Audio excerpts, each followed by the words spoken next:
Today in Intermediate Algebra, we look at the second day of Section 8.4, and we will continue to look at modeling with quadratic functions, still focusing on real-world situations, but today we're going to start looking at tables of data and finding quadratic regressions. Before we get started on that, though, I want to do a warm-up where you get to practice what we did yesterday. So go ahead and pause the video and see if you're able to write the function and find the maximum height given this situation. Hopefully, you were able to recognize that the 32 was the v sub 0, because that's the initial vertical velocity, and that the initial height was 64. So that's your h sub 0. Therefore, your function should have been h of t equals negative 16t squared plus 32t plus 64. So that should have been your function. And then you should have practiced finding the maximum height. Remember, first we have to find the time to reach the max. And in order to do that, we do t equals negative b over 2a. Okay, so we take that middle number, which is the 32, take a negative 32 over 2 times the first number, which is negative 16. We get negative 32 over negative 32. And in this example, you did in fact get 1 second for the time it takes to reach the max. We then use that to find the maximum height. We take that 1 second and we plug it in for the t in the function we found. So we're going to do h1 equals negative 16 times 1 squared plus 32 times 1 plus 64. When I typed all that into my calculator, I got 80 feet. So hopefully you were able to get that as well.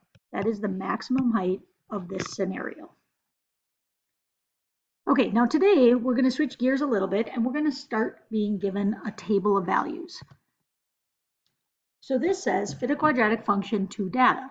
Each year for the past 5 years, ticket prices for a school play have increased by $1. The theater director at a high school wants to find out the most accurate quadratic model for ticket revenue based on the data given in the table. Use your graphing calculator to calculate the quadratic regression equation. Okay, so anytime you're given a table of values and you're asked to find the quadratic function that represents them, we're going to use our graphing calculator to find the quadratic regression. Hopefully that word regression sounds familiar because we did do linear regressions back at the beginning of the year. So this should be a little bit of review with one tiny little added twist. All right, now when we look at this table, they give me in the first column the ticket price. But then in the middle column, they say the price increase is X dollars. So in this example, this first column is just extra information. Okay, so I'm not going to worry about writing that in my notes. But at this time, I would like you to pause the video and copy down some key information from the question asked. But then I want you to make sure that you have this part of the table written in your notes. So the price increase is the X value, 0, 1, 2, 3, 4, and the average revenue, which will be my Y values, are listed below. So pause the video and make sure you get that table written on your paper. Because then what we're going to do is we are going to switch to our graphing calculators to figure out how to find the quadratic regression. Okay, so you can see that I still have the exact same table. Again, I'm not worried about this column. The first step that we need to do in order to find a quadratic regression on our calculator is you are going to push the stat button and then select edit. Okay, so if you want to do steps in your notes, step 1 is press stat, and then you can see it's on edit, which is number 1, so you're just going to hit enter. Now I'm going to have to leave the PowerPoint. I'm going to go to my calculator. So I'll kind of show you in the pictures and then I'll go here. So in my calculator, I go stat, and then because it's already on edit, I just hit enter. Okay, so we're going to look at the PowerPoint this way the rest of the time here. Okay, once we've done that, now it says you are going to enter into list 1 your X values. Remember, these are my X values. So list 1 is the first column, and it's already blank. So I'm just going to go 0, 1. I'm hitting enter to get to the next line. 2, 3, 4. Okay, so that's my next step. I enter my X values under L1, and then it says you're going to enter your Y values under L2. Well, if those are my x's, these are my y's. Again, we don't worry about this one. So I'm going to list these values under L2. This is why it's important to have these in this table in your notes so that you can see them as you're typing them in. To get to L2, I'm just going to hit the arrow key to the right, and then I'm going to carefully type in my values. So I have 745, 846, 910, 952, and 1008. We talked about this at the beginning, but make sure when you enter that last number, notice it's already down here, but I cannot see it under L2 yet. You must hit enter for your calculator to read it. Otherwise, you're going to run into a dimension error. Okay? I always do a quick double check. I look at my list 1 and list 2 and I make sure that they're all paired up, and they are. And I do quickly double check my table just to make sure I didn't make any typos. So it's looking pretty good right now. So now we're going to move on to the next step. So that was step 2. Step 3. Now we're at the point where we can calculate the regression. You can see we go back to stat, and then you're going to scroll to the right to get to calc, and then you can see number 5 is quad regression. Again, before we just picked number 4, linear regression, so now we're picking number 5. So again, I have all my data in, I hit stat, I go to the right one because I need it to get to calc, and then I go down to number 5. I can either scroll down or I could have just hit number 5. Once I get there, I hit enter. Okay, so once I hit enter, it brings me to this screen. Now when I'm on this screen, I basically need it to be calculated or go down to calculate, and then once it's there, I hit enter. Okay, so step 4 is you basically have to get it to calculate your regression. In order to do that, I have to hit enter, enter, enter, enter to get it down to calculate. And once calculated is flashing, I hit enter one more time. Okay. Now, step 5, you're going to see a calculator screen that looks like this. And you are going to now, it tells you it's of the form ax squared plus bx plus c, which should look familiar. But now we're going to have to take the -8, plug it in for a. We're going to take the 95.2, plug it in for b. And we're going to take the 749.8 and plug it in for C. Okay, so you're going to use the A, B, and C to enter those. So I take this information, and the way I would write it is -8 x squared. Okay, I substitute it in, plus 95.2 x plus the C value, 749.8. Okay, so that's how I go through and figure out this information. Now, a quick reminder, we're not going to do much with it, but just as a reminder, remember R squared tells you how strong this equation is. Okay, so the closer R squared is to 1, the better the fit. So that's just something to keep in mind. We're not going to do much with it this section, but again, we did learn about that back in an earlier chapter. So since my R squared is 0.99, I would say this is a pretty good fit for the data. Okay, so the first thing you have to be able to do from this section is be able to find the regression, the quadratic regression specifically, and then we need to be able to answer questions given that regression. So for example, in this case, this is the equation we just wrote down, just so you know, okay? It says use the equation to determine the predicted revenue after the 5th $1 price increase. Remember, price increases were my x values, so we're just going to plug this in for x. Okay, so we're back to function notation. I'm going to do f of 5, -8 times 5 squared plus 95.2 times 5 plus 749.8. I type all that in my calculator, and the expected revenue for 5 price increases would be $1,025.80. Now I want you to pause the video, and I want you to try part B here, where it says what is the predicted revenue after the 7th price increase, and then I want you to think about what you notice.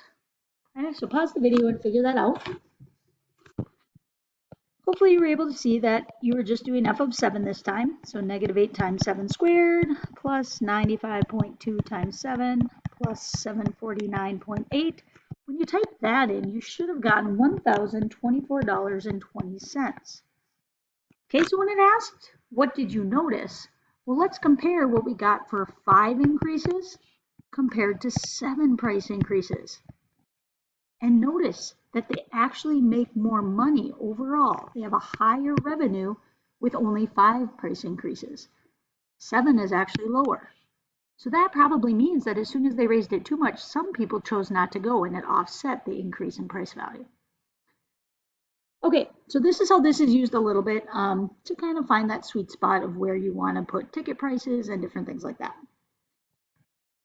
One last thing, let's try an example on your own now that you have the right idea.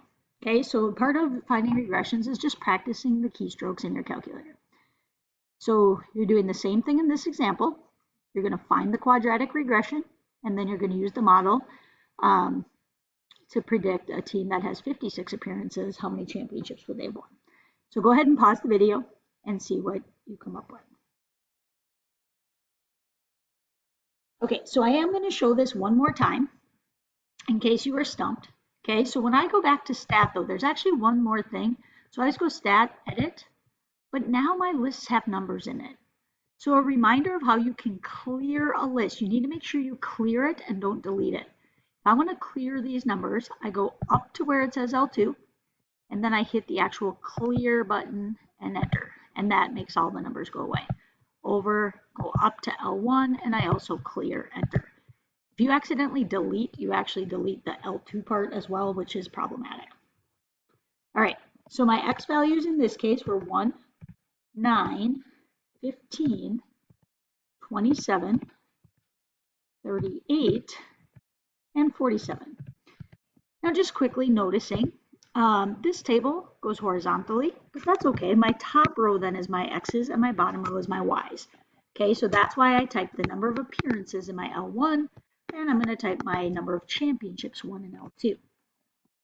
Okay, so now I go over my first, if you only are in 1, 0, 0, 0, 1, 4, 7. Okay, so I type in all my data, and then you should have gone back to stat, over to calculate, and then down to number 5. And I'm going to show you how I could scroll down, or you could just push 5 and it goes right there. Okay, so sometimes that's a little quicker if you just push the number. All right, once I get here, I have to go down until I get to calculate, hit enter, and you can see it gives me my quadratic regression. Now, a couple of little notes. One, if you have lots of decimals like these, Pearson will tell you how many decimal places to round to. So I'm going to pretend that Pearson said round to 3 decimal places. The other thing I want to point out when you're doing this in your homework is that when you get negatives, if A is negative, it's pretty self-explanatory. I'm going to show you how Pearson is going to show this and what you would do with this negative 0.103. Okay, so when you go to write your functions on Pearson, it's going to look like this. They're going to give you boxes sometimes. And when they give you boxes, they always have pluses between it. Okay, so our A value that we found was 0.005. Okay, so I'm rounding to 3 decimal places. My B value was negative 0.103. So because they put the plus there, you need to make sure you type in the negative. Oops, forgot my plus, my 1. Okay, so you put the negative in the box if you're typing in just the B value. The negative 0.103, and this one was 0.263. Okay, so that's just a tip for Pearson. Make sure if you get a negative for A, B, or C, you put it in the box. All right, so again, in this situation, we're talking about the number of times the school has won a championship in basketball is related to the number of times that the school has participated in the tournament. So now we're going to use this model to predict how many championships they win if they're in the tournament 56 times. So this is another example where I just plug in 56 for my X's. When I type that in, I get 10.175, but I can't win a part of a championship, so I'd say about 10 championships. Now, as we all know, this is just a model. It does not mean if I appear 56 times, I will for sure win 10 championships. Okay, there's obviously a lot of other factors that go into it, but it gives me a prediction basically based on data. Okay, last but not least, here's the summary. We said in day 1, we talked about the area problems. Day 1, we also did vertical motion. 8.4, day 2, is now finding quadratic regressions and using it to predict future and current situations. Right, go ahead and make sure that you have a couple of examples down. I put them here on the note sheet. I did write it all out. You didn't need to write out the entire problem, but hopefully you wrote down enough notes to get the general idea. Make sure you have the steps of finding quadratics somewhere in your notes, finding quadratic regressions, and you can now move on and look at the Pearson practice. Thanks.